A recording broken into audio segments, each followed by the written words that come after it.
ಯಾಕೆ ನಮ್ಮ ಹತ್ರ ಇರೋ ಟೈಮ್‌ನ ನಾವು ಸುಮ್ಮನೆ ಇನ್ನೊಬ್ಬರ ಬಗ್ಗೆ ಮಾತಾಡಿ ಆಗಲಿ ಅಥವಾ ಬೇರೆ ಇನ್ಯಾವುದಕ್ಕೋ ಹಾಕ್ಬಿಟ್ಟು ಆ ಟೈಮ್‌ನ ಯಾಕೆ ವೇಸ್ಟ್ ಮಾಡಬೇಕು ಅಲ್ವಾ? ಹಾಯ್ ಹಲೋ ನಮಸ್ಕಾರ. ಹೋಪ್ ಎಲ್ಲರೂ ಚೆನ್ನಾಗಿದ್ದೀರಾ ಅಂತ ಅಂದ್ಕೊಂಡಿದ್ದೀನಿ. Welcome to my new vlog. ಇವತ್ತು ನಾನು ಒಂದು ಒಳ್ಳೆ ಟೇಸ್ಟಿ ಆಗಿರೋವಂಥ ರೆಸಿಪಿನ ಶೇರ್ ಮಾಡ್ತಾ ಇದ್ದೀನಿ. ಎಸ್ಪೆಷಲಿ ಚಳಿಗಾಲಕ್ಕೆ ತುಂಬ ಚೆನ್ನಾಗಿರುತ್ತೆ ತಿನ್ನೋಕ್ಕೆ. ಸೊ ವಿಡಿಯೋನ ಸ್ಕಿಪ್ ಮಾಡದೆ ಕಂಪ್ಲೀಟಾಗಿ ನೋಡಿ. ಹಾಗೆ ಇವತ್ತು ನಾನು ಕೆಲವೊಂದು ಗ್ರಾಸರೀಸ್ ಕೂಡ ನಾನು ಬ್ಲಿಂಕಿಟಿಂದ ತರಿಸ್ಕೊಂಡಿದ್ದೆ. ಯೂಶ್ವಲಿ ನಾವು ವೀಕೆಂಡ್ ಅಥವಾ ಮಿಡ್ ವೀಕಲ್ಲಿ ಯಾವಾಗಾದರೂ ಹೋಗಿ ತರಕಾರಿ ಏನೇನು ಬೇಕೋ ಅದೆಲ್ಲ ತೊಗೊಂಡು ಬರ್ತೀವಿ. ಬಟ್ ಇಮಿಡಿಯೇಟಾಗಿ ಕೆಲವೊಂದು ಬೇಕು ಅಂತಂದಾಗ ಪದೇ ಪದೇ ಹೋಗೋದಕ್ಕಿಂತ ಬ್ಲಿಂಕಿಟಲ್ಲಿ ಕೂಡ ರೀಸನಬಲ್ ಪ್ರೈಸಲ್ಲೇ ಸಿಗುತ್ತೆ. ಹಾಗಾಗಿ ನಾನು ನಂಗೆ ಏನು ಬೇಕೋ ಅದನ್ನು ಕ್ವಿಕ್ಕಾಗಿ ತರಿಸ್ಕೊಂಬಿಡ್ತೀನಿ. 10 ಮಿನಿಟ್ಸಲ್ಲಿ ಎನಿವೇಸ್ ಡೆಲಿವರಿ ಕೊಟ್ಬಿಡ್ತಾರಲ್ವ. ಸೊ ಹಾಗೆ ನನಗೆ ಯಾಕೋ ಪುಂಡೆ ಸೊಪ್ಪಿಂದು ಚಟ್ನಿನ ತಿನ್ನಬೇಕು ಅಂತ ಅನ್ನಿಸ್ತಾ ಇತ್ತು. ಹಾಗಾಗಿ ನಾನು ಆ ಸೊಪ್ಪು ಕೂಡ ತರಿಸ್ಕೊಂಡಿದ್ದೆ. ಸೊ ಸ್ವೀಟ್ ಕಾರ್ನು ಅದೆಲ್ಲನೂ ತರಿಸ್ಕೊಂಡಿದ್ದೆ. ಸ್ವೀಟ್ ಕಾರ್ನ್ ನೋಡಿ ನಮ್ಮ ಪಾಪು ತೊಗೊಂಡು ಬಂದಿದ ತಕ್ಷಣ ಅವನಿಗೆ ತಿನ್ನಬೇಕು ಅಂತ ಅನ್ನಿಸ್ತು ಅಂತ ಅವ್ನು ಬಾಯಿ ಹಾಕಿ ಒಂದು ಸ್ವಲ್ಪ ಕಚ್ಬಿಟ್ಟ. ಈಗ ನಮ್ಮ ಪಾಪು ಕೂಡ ಸ್ವೀಟ್ ಕಾರ್ನು ಅದೆಲ್ಲ ತಿನ್ನೋದ್ರಿಂದ ಸೊ ಸ್ಟೀಮ್ ಮಾಡಿ ಅವನಿಗೂ ಕೂಡ ಸ್ನ್ಯಾಕ್ಸ್ ಟೈಮಲ್ಲೆಲ್ಲ ಕೊಡ್ತಾ ಇರ್ತೀನಿ. ಹಾಗೆ ನಾನು ಇತ್ತೀಚೆಗೆ ಶೇಂಗಾ ಬೀಜ ಮತ್ತು ಬಾದಾಮು, ಗೋಡಂಬಿ ಇದೆಲ್ಲ ನೆನೆಸಿಟ್ಟು ಪಾಪು ಕೂಡ ಕೊಡ್ತೀನಿ. ಸೊ ಬಾದಾಮ್ ಸಿಪ್ಪೆ ಎಲ್ಲ ತೆಗೆದುಬಿಟ್ಟು ಅವನಿಗೂ ಕೊಟ್ಟರೆ ಸ್ನ್ಯಾಕ್ಸ್ ಟೈಮಲ್ಲಿ ಅಥವಾ ಡೇ ಕೇರಿಂದ ಬಂದಿದ ತಕ್ಷಣ ಕೊಟ್ಟರೆ ಅವನು ತಿನ್ಕೊತಾನೆ. ಹಾಗೆ ಈಗ ಸಂಜೆ ಆಗಿತ್ತು, ಪಾಪು ಕೂಡ ಮಲಗಿದ್ದ. ಸೊ ಸಂಜೆ ಕಸ ಗುಡಿಸ್ಕೊಂಡು ದೀಪ ಹಾಕ್ಕೊಂಬಿಡೋಣ ಅಂತ ಹೇಳಿ ನಾನು ಕಸ ಗುಡಿಸ್ತಾ ಇದ್ದೆ. ಹಾಗೆ ಇವತ್ತು ನಾನು ಶೇರ್ ಮಾಡ್ತಾ ಇರೋವಂಥ ರೆಸಿಪಿ ಮೆಂತ್ಯ ಕಡುಬು. ತಿನ್ನೋಕ್ಕೂ ತುಂಬ ಟೇಸ್ಟಿಯಾಗಿರುತ್ತೆ, ಹಾಗೆ ಹೆಲ್ದಿ ಕೂಡ. ಹಾಗೆ ನಿಮಗೆ ಕ್ವಿಕ್ಕಾಗಿ ಮಾಡಬೇಕು ಈ ಚಳಿಗೆ ಎಸ್ಪೆಷಲಿ ಬಿಸಿ ಬಿಸಿಯಾಗಿ ಟೇಸ್ಟಿಯಾಗಿ ಸ್ಪೈಸಿಯಾಗಿ ಏನಾದರೂ ತಿನ್ನಬೇಕು ಅಂತಂದರೆ ಅದು ತುಂಬ ಚೆನ್ನಾಗಿರುತ್ತೆ. ಹಾಗೆ ಇದನ್ನು ನೀವು ಬ್ರೇಕ್ಫಾಸ್ಟ್ಗಾದರೂ ಮಾಡ್ಕೋಬೋದು ಅಥವಾ ಈವ್ನಿಂಗ್ ಸ್ನ್ಯಾಕ್ಸ್ ಅಂತ ಕೂಡ ಮಾಡ್ಕೋಬೋದು. ಎರಡಕ್ಕೂ ತುಂಬಾ ಚೆನ್ನಾಗಿರುತ್ತೆ.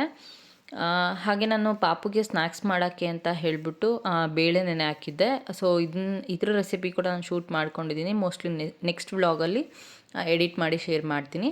ಹಾಗೆ ಇವಾಗ ಮೆಂತ್ಯ ಕಡುಬು ಮಾಡೋದು ಹೇಗೆ ಅಂತ ನೋಡೋಣ ಬನ್ನಿ. ಸೊ ಮೊದಲನೇದಾಗಿ ನಾನು ಇಲ್ಲಿ ಗೋಧಿ ಹಿಟ್ಟನ್ನ ಯೂಸ್ ಮಾಡ್ತಾ ಇದ್ದೀನಿ. ಸೊ ಗೋಧಿ ಹಿಟ್ಟಿಗೆ ನಾನು ನಾರ್ಮಲಾಗಿ ಉಪ್ಪು, ಒಂದು ಸ್ವಲ್ಪ ಜೀರಿಗೆ, ಒಂದು ಸ್ವಲ್ಪ ಖಾರದ ಪುಡಿ ಇದಿಷ್ಟನ್ನು ಹಾಕಿ ಒಂದು ಸ್ವಲ್ಪ ಎಣ್ಣೆ ಹಾಕಿ ಎಷ್ಟು ಬೇಕೋ ಅಷ್ಟು ನೀರು ಹಾಕಿ ಚೆನ್ನಾಗಿ ನಾವು ಚಪಾತಿ ಹಿಟ್ಟಿನ ಹದಕ್ಕೆ ಕಲಿಸ್ಕೋಬೇಕು. ಸೊ ಕಲಿಸ್ಕೊಂಡದಾದ ನಂತರ ನೀವು ಚಿಕ್ಕ ಚಿಕ್ಕ ಉಂಡೆಗಳನ್ನಾಗಿದ್ರೂ ಮಾಡ್ಕೋಬೋದು ಅಥವಾ ಚಿಕ್ಕ ಚಿಕ್ಕ ಕಡುಬು ಶೇಪಲ್ಲಾದರೂ ಮಾಡ್ಕೋಬೋದು ಅಥವಾ ನಿಮ್ಗೆ ಪಾಸ್ತಾ ಶೇಪಲ್ಲಾದರೂ ಮಾಡ್ಕೋಬೋದು. ನಿಮಗೆ ಯಾವ ಶೇಪ್ ಇಷ್ಟ ಆ ಶೇಪ್ನ ಚಿಕ್ಕ ಚಿಕ್ಕ ಉಂಡೆ ಥರ ಮಾಡಿ ಆ ಶೇಪಲ್ಲಿ ಮಾಡ್ಕೋಬೇಕು. ಅದಾದ ನಂತರ ಒಂದು ಪಾತ್ರೆಗೆ ನೀರು ಹಾಕಿ ಅದನ್ನು ಕುದಿಲಿಕ್ಕೆ ಬಿಡಬೇಕು. ಅದು ಚೆನ್ನಾಗಿ ಕುದ ನಂತರ ನೀವೇನು ಮಾಡ್ಕೊಂಡಿರ್ತೀರಿ ಅಲ್ವಾ ಗೋಧಿ ಹಿಟ್ಟಿಂದ, ಸೊ ಅದನ್ನು ಆ ಕಡುಬುಗಳನ್ನ ಹಾಕಿ ಚೆನ್ನಾಗಿ ಬೇಯಿಸ್ಕೋಬೇಕು. ಹಾಗೆ ಇದು ಗೋಧಿ ಹಿಟ್ಟಿಂದ ಮಾಡಿರೋದ್ರಿಂದ ಇದು ಅಂಟ್ಕೊಳ್ಳುತ್ತೆ. ಸೊ ಹಾಗಾಗಿ ನೀವು ಬಿಸಿ ನೀರಿಗೆ ಕುದಿಯುವಾಗ 1 ಟೇಬಲ್ ಸ್ಪೂನ್ ಎಣ್ಣೆ ಹಾಕ್ಬಿಟ್ಟು ಅದಾದ ನಂತರ ಈ ಕಡುಬುಗಳನ್ನ ಹಾಕೋದ್ರಿಂದ ಒಂದಕ್ಕೊಂದು ಅಂಟ್ಕೊಳ್ಳಲ್ಲ, ಚೆನ್ನಾಗಿರುತ್ತೆ. ಹಾಗೆ ಇದು ಬೇಯಿಸ್ಕೊಳ್ಳೋ ಅಷ್ಟೊತ್ತಿಗೆ ಇನ್ನೊಂದು ಕಡೆ ಒಗ್ಗರಣೆ ಮಾಡ್ಕೊಳ್ಳೋಣ. ಸೊ ಒಗ್ಗರಣೆ ಮಾಡ್ಕೊಳ್ಳೋಕ್ಕೆ ಒಂದು ಸ್ವಲ್ಪ ಎಣ್ಣೆ ಹಾಕಿ ಅದಕ್ಕೆ ಸಾಸಿವೆ, ಜೀರಿಗೆ ಹಾಕಬೇಕು. ಒಂದು ಸ್ವಲ್ಪ ಉದ್ದಿನಬೇಳೆ ಹಾಗೆ ಒಂದು ಸ್ವಲ್ಪ ಬೆಳ್ಳುಳ್ಳಿನ ಚೆನ್ನಾಗಿ ಜಜ್ಜಿಕೊಂಡು ಅದನ್ನ ಕೂಡ ಹಾಕಿ ಒಂದು ಸ್ವಲ್ಪ ಕರಿಬೇವು ಹಾಕಿ ಅದೆಲ್ಲ ಫ್ರೈ ಆದ ನಂತರ ಒಂದು ಸ್ವಲ್ಪ ಈರುಳ್ಳಿ ಕೂಡ ಹಾಕಿ ಚೆನ್ನಾಗಿ ಸಾಫ್ಟ್ ಆಗೋವರೆಗೂ ಫ್ರೈ ಮಾಡಿಕೊಂಡು ಅದಾದ ನಂತರ ನಿಮ್ಮ ರುಚಿಗೆ ಎಷ್ಟು ಬೇಕೋ ಅಷ್ಟು ಉಪ್ಪು ಹಾಕ್ಕೊಂಡು ಅದನ್ನ ಚೆನ್ನಾಗಿ ಫ್ರೈ ಮಾಡ್ಕೋಬೇಕು. ಸೊ ಇದಾದ ನಂತರ ಒಂದು ಸ್ವಲ್ಪ ಅರಿಶಿನ, ಒಂದು ಸ್ವಲ್ಪ ಖಾರದ ಪುಡಿ ಹಾಕ್ಕೊಂಡು ಫ್ರೈ ಮಾಡ್ಕೋಬೇಕು. ಹಾಗೆ ಇನ್ನೊಂದು ಕಡೆ ಮೆಂತ್ಯ ಸೊಪ್ಪನ್ನ ತೊಳೆದು ಹೆಚ್ಚಿ ಇಟ್ಕೊಂಡಿರಬೇಕು. ಸೊ ಇದು ಫ್ರೈ ಆದಮೇಲೆ ಹೆಚ್ಕೊಂಡಿರೋವಂಥ ಮೆಂತ್ಯ ಸೊಪ್ಪನ್ನ ಇದಕ್ಕೆ ಹಾಕಿ ಇದನ್ನೂ ಕೂಡ ಚೆನ್ನಾಗಿ ಫ್ರೈ ಮಾಡ್ಕೋಬೇಕು. ಈರುಳ್ಳಿ ಫ್ರೈ ಅದಾದ ನಂತರ ನೀವು ಟೊಮ್ಯಾಟೊ ಕೂಡ ಹಾಕಿ ಫ್ರೈ ಮಾಡಿಕೊಂಡು ಅದಾದ ನಂತರ ಮೆಂತ್ಯ ಸೊಪ್ಪು ಹಾಕಬೇಕು. ನಾನಿಲ್ಲಿ ಮರ್ತೋದೆ ಅಂತ ಮೆಂತ್ಯ ಸೊಪ್ಪು ಹಾಕಿದ ನಂತರ ನಾನು ಟೊಮ್ಯಾಟೊ ಹಾಕಿ ಫ್ರೈ ಮಾಡಿಕೊಂಡೆ.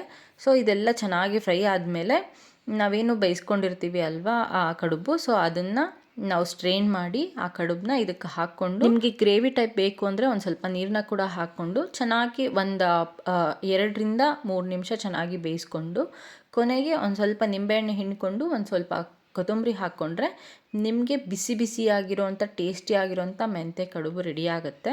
ಈ ಬಿಸಿ ಬಿಸಿ ಮೆಂತ್ಯ ಕಡುಬನ್ನ ಒಂದು ಪ್ಲೇಟಿಗೆ ಹಾಕ್ಕೊಂಡು ತುಪ್ಪ ಹಾಕ್ಕೊಂಡು ಬಿಸಿ ಬಿಸಿಯಾಗಿ ತಿಂತಾ ಇದ್ದರೆ ಟೇಸ್ಟ್ ಮಾತ್ರ ಅಲ್ಟಿಮೇಟ್ ಆಗಿರುತ್ತೆ. ಸೊ ಈ ಚಳಿಗಾಲಕ್ಕೆ ಒಳ್ಳೆ ರೆಸಿಪಿ, ನೀವು ಕೂಡ ಟ್ರೈ ಮಾಡಿ ಹಾಗೆ ಕಮೆಂಟ್ ಮಾಡಿ ತಿಳಿಸಿ ಹೇಗೆ ಬಂತು ಅಂತ. ಹಾಗೆ ಇವತ್ತು ಒಂದು ಸ್ವಲ್ಪ ಟೈಮ್ ಇತ್ತು ಅಂತ ಹೇಳಿಬಿಟ್ಟು ಮಸಾಲೆ ಬಾಕ್ಸು ಅದೆಲ್ಲನೂ ರೀಸ್ಟೋರ್ ಮಾಡ್ಕೊಳ್ಳೋಣ ಅಂತ ಹೇಳಿ ವಾಶ್ ಮಾಡಿಕೊಂಡು ಎತ್ತಿಟ್ಕೊಂಡಿದ್ದೆ. ಸೊ ಅದೆಲ್ಲನೂ ಡ್ರೈ ಆಗಿತ್ತು. ಸೊ ಅದನ್ನು ಕೂಡ ಫಿಲ್ ಮಾಡಿಕೊಂಡು ಇಟ್ಕೊಂಬಿಟ್ರೆ ಇನ್ನೊಂದು ವಾರ 15 ದಿನ ಟೆನ್ಷನ್ ಇರಲ್ಲ ಅಂತ ಹೇಳಿ ಅದನ್ನು ಕೂಡ ಫಿಲ್ ಮಾಡ್ಕೊಳ್ಳೋಣ ಅಂತ ಮಾಡ್ಕೊತಾ ಇದ್ದೆ. ಹಾಗೆ ನನಗೆ ಫ್ರೆಂಡ್ಸು ರಿಲೇಟಿವ್ಸು ಕೇಳ್ತಾ ಇರ್ತಾರೆ, ಹೇಗೆ ಟೈಮ್ ಮ್ಯಾನೇಜ್ ಮಾಡ್ತೀಯಾ, ಆಫೀಸ್ ಕೆಲಸ, ಮನೆ ಕೆಲಸ, ಪಾಪುನ ನೋಡಿಕೊಂಡು, ಹಾಗೆ ಈಗ ಮತ್ತೆ ಹೊಸದಾಗಿ ಸೀರೆ ಬಿಸ್ನೆಸ್ಸು, ಇದೆಲ್ಲ ಹೆಂಗೆ ಮ್ಯಾನೇಜ್ ಮಾಡ್ತೀಯಾ, ಹೆಂಗೆ ಟೈಮ್ ಸಾಕಾಗತ್ತೆ ಅಂತ ಹೇಳ್ಬಿಟ್ಟು. ಖಂಡಿತ ಟೈಮ್ ಸಾಕಾಗಲ್ಲ. ಆ್ಯಕ್ಚುಲಿ 24 ಅವರ್ಸ್ ಕೂಡ ಕಡಿಮೆನೇ ಅಂತ ಅನಿಸುತ್ತೆ. ಯಾಕೆ ಅಂತಂದರೆ ಇಷ್ಟೆಲ್ಲ ಮಾಡಿಕೊಂಡು ಮಲ್ಕೋ ಟೈಮ್ಗೆ ನಾಳೆ ಏನು ಪೆಂಡಿಂಗ್ ಇದೆ ಅನ್ನೋ ಯೋಚನೆ ಕೂಡ ಬರುತ್ತೆ. ಆಫೀಸ್ ಕೆಲಸ ಆಗಿರ್ಬೋದು, ಮನೆ ಕೆಲಸ ಆಗಿರ್ಬೋದು, ಅಥವಾ ಸೀರೆ ಬಿಸ್ನೆಸ್ದು ಆಗಿರ್ಬೋದು. ಹಾಗೆ ಒಂದು ಅಡ್ವಾಂಟೇಜ್ ಏನು ಅಂತಂದರೆ, ನಮ್ಮನ್ನು ಇವತ್ತು ನಾವು ಬ್ಯುಸಿಯಾಗಿ ಇಟ್ಕೋಬೇಕು. ಯಾಕೆ ಅಂತಂದರೆ ನಮಗೆ ಬೇರೆ ಇನ್ಯಾವ ನೆಗೆಟಿವ್ ಥಾಟ್ಸ್ ಆಗಲಿ ಅಥವಾ ಬೇರೆಯವ್ರ ಬಗ್ಗೆ ಮಾತಾಡಬೇಕು ಅಂತ ಆಗಲಿ ನಮಗೆ ಟೈಮೂ ಇರಲ್ಲ, ಹಾಗೆ ಇಂಟ್ರೆಸ್ಟ್ ಕೂಡ ಇರಲ್ಲ. ಬಿಕಾಸ್ ನಮ್ಮ ಫೋಕಸ್ ಯಾವಾಗಲೂ ನಾವು ಮಾಡೋ ಕೆಲಸದ ಮೇಲೆ ಇರೋದ್ರಿಂದ ಅದು ಯಾವುದು ಇಂಟ್ರೆಸ್ಟ್ ಕೂಡ ಬರಲ್ಲ. ಅದು ನನಗೆ ತುಂಬ ಇಷ್ಟ ಆಗುವಂಥದ್ದು. ಹಾಗೆ ನಮ್ಗೆ ಈ ಬಿಸ್ನೆಸ್ ಅಂತಲ್ಲ, ಯಾವುದೇ ಒಂದು ಪ್ಯಾಷನ್ ಇದ್ದರೂ ಪರವಾಗಿಲ್ಲ. ಕೆಲವ್ರಿಗೆ ಡ್ರಾಯಿಂಗ್ ಇಂಟ್ರೆಸ್ಟ್ ಇರುತ್ತೆ, ಕೆಲವ್ರಿಗೆ ರಂಗೋಲಿ ಇಂಟ್ರೆಸ್ಟ್ ಇರುತ್ತೆ, ಹಾಗೆ ಮತ್ತು ಕೆಲವ್ರಿಗೆ ಪೇಂಟಿಂಗ್ ಇಂಟ್ರೆಸ್ಟ್ ಇರುತ್ತೆ. ಸೊ ನಮಗೆ ಏನು ಇಂಟ್ರೆಸ್ಟು ನಾವು ಅದ್ರ ಮೇಲೆ ಜಾಸ್ತಿ ಫೋಕಸ್ ಮಾಡಿದಷ್ಟು ನಮಗೆ ಬೇರೆ ಇನ್ಯಾವುದ್ರಲ್ಲೂ ಏನೋ ಈ ಥರ ನೆಗೆಟಿವ್ ಥಾಟ್ಸ್ ಬರೋದಾಗಲಿ ಅಥವಾ ಇನ್ನೊಬ್ರ ಬಗ್ಗೆ ಮಾತಾಡಬೇಕು ಅಂತಲೂ ಅನಿಸಲ್ಲ. ಸೊ ಇದರಿಂದ ಮನೆ ಕೂಡ ನೆಮ್ಮದಿಯಾಗಿರುತ್ತೆ, ಹಾಗೆ ಮನಸ್ಸು ಕೂಡ ನೆಮ್ಮದಿಯಾಗಿರುತ್ತೆ. ಯಾಕೆ ನಮ್ಮ ಹತ್ರ ಇರೋ ಟೈಮ್ನ ನಾವು ಸುಮ್ಮನೆ ಇನ್ನೊಬ್ರ ಬಗ್ಗೆ ಮಾತಾಡಿ ಆಗಲಿ ಅಥವಾ ಬೇರೆ ಇನ್ಯಾವುದಕ್ಕೋ ಹಾಕ್ಬಿಟ್ಟು ಆ ಟೈಮ್ನ ಯಾಕೆ ವೇಸ್ಟ್ ಮಾಡಬೇಕು ಅಲ್ವಾ. ಸೊ ಅದೇ ಟೈಮ್ನ ನಮಗೆ ಏನು ಇಂಟ್ರೆಸ್ಟ್ ಇದೆಯೋ ಅದ್ರ ಮೇಲೆ ಯುಟಿಲೈಸ್ ಮಾಡಿದ್ರೆ ಅಟ್ಲೀಸ್ಟ್ ನಾವು ಹೊಸದಾಗಿ ಏನೋ ಕಲ್ತಂಗೆ ಆಗುತ್ತೆ, ಅಥವಾ ನಾವು ಮಾಡೋ ಕೆಲಸದಲ್ಲಿ ನಮಗೇನೋ ಒಂದು ಖುಷಿ ಸಿಗುತ್ತೆ. ಇನ್ ಕೇಸ್ ನೀವು ಯಾವುದಾದ್ರೂ ಸಣ್ಣ ಪುಟ್ಟ ಬಿಸ್ನೆಸ್ ಮಾಡ್ತೀರಾ ಅಂತಂದರೆ ಅದರಿಂದ ನಿಮಗೇನೋ ಒಂದು ಅರ್ನಿಂಗ್ ಸಿಗುತ್ತೆ.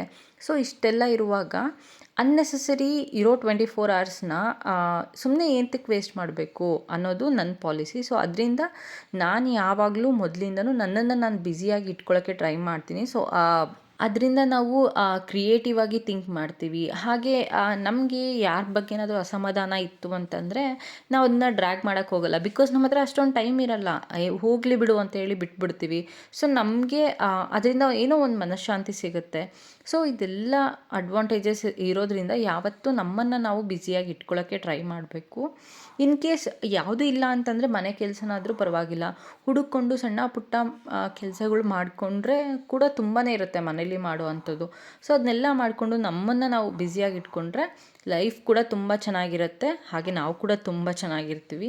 ಬಿಕಾಸ್ ಇವಾಗಿರೋ ಜನ್ರೇಷನಲ್ಲಿ ಈ ಸ್ಟ್ರೆಸ್ಫುಲ್ ಲೈಫಲ್ಲಿ ಈಗಿನ ಫುಡ್ಡಲ್ಲಿ ಸುಮ್ಮನೆ ಅನ್ನೆಸೆಸರಿ ನಾವು ಏನೋ ಯೋಚನೆ ಮಾಡಿಕೊಂಡು ಅಥವಾ ಹೆಂಗೋ ಟೈಮ್ ಕಳ್ಕೊಂಡು ಲೈಫ್ನ ಬೇರೆ ಥರ ಲೀಡ್ ಮಾಡೋ ಬದಲು ಖುಷಿಯಾಗಿ ನಮಗೇನು ಇಷ್ಟನೋ ಅದನ್ನು ಮಾಡಿಕೊಂಡು ನಾವು ಲೈಫ್ನ ಲೀಡ್ ಮಾಡೋದ್ರಿಂದ ನಾವು ಕೂಡ ಚೆನ್ನಾಗಿರ್ತೀವಿ, ನಮ್ಮ ಮನೆಯವರು ಕೂಡ ಚೆನ್ನಾಗಿರುತ್ತೆ, ನಮ್ಮ ಸುತ್ತಮುತ್ತ ಇರೋ ಅಂಥ ವಾತಾವರಣ ಕೂಡ ತುಂಬಾ ಚೆನ್ನಾಗಿರುತ್ತೆ. ಹಾಗೆ ಇದರಿಂದ ನಾವು ಮಲ್ಟಿ ಟಾಸ್ಕಿಂಗ್ ಕೆಲಸಗಳನ್ನ ಮಾಡೋಕ್ಕೆ ಸ್ಟಾರ್ಟ್ ಮಾಡ್ತೀವಿ. ಸೊ ಅಫ್ಕೋರ್ಸ್ ನಮಗೆ ಟೈಮ್ ಸಾಕಾಗಲ್ಲ. ಸೊ ನಾವೇ ಟೈಮ್ನ ಹೆಂಗೆ ಮ್ಯಾನೇಜ್ ಮಾಡೋದು ಅನ್ನೋದನ್ನ ಕೂಡ ನಾವು ಕಲ್ತ್ಕೊಳ್ತೀವಿ. ಸೊ ಇದೆಲ್ಲ ಒಂಥರ ಏನೋ ಲೈಫಲ್ಲಿ ಹೊಸದಾಗಿ ಒಳ್ಳೆಯದನ್ನ ಎಲ್ಲನೂ ಕಲಿತಾನೆ ಹೋಗ್ತೀವಿ. ಹಾಗೆ ನಮ್ಮ ಪಾಪು ಡೇ ಕೇರಲ್ಲಿ ಚಿಲ್ಡ್ರನ್ಸ್ ಡೇ ಸೆಲೆಬ್ರೇಟ್ ಮಾಡಿದ್ರು. ಸೊ ಅದ್ರದ್ದು ಒಂದು ಕ್ಲಿಪ್ಪಿಂಗ್ ತೊಗೊಂಡಿದ್ದೆ. ಸೊ ಅದನ್ನ ಕೂಡ ಈ ಬ್ಲಾಗಲ್ಲಿ ಆ್ಯಡ್ ಮಾಡ್ತಾ ಇದ್ದೀನಿ. ಏನು ಹೇಳಿದ್ರು ಮ್ಯಾಮು? ಹಾಂ,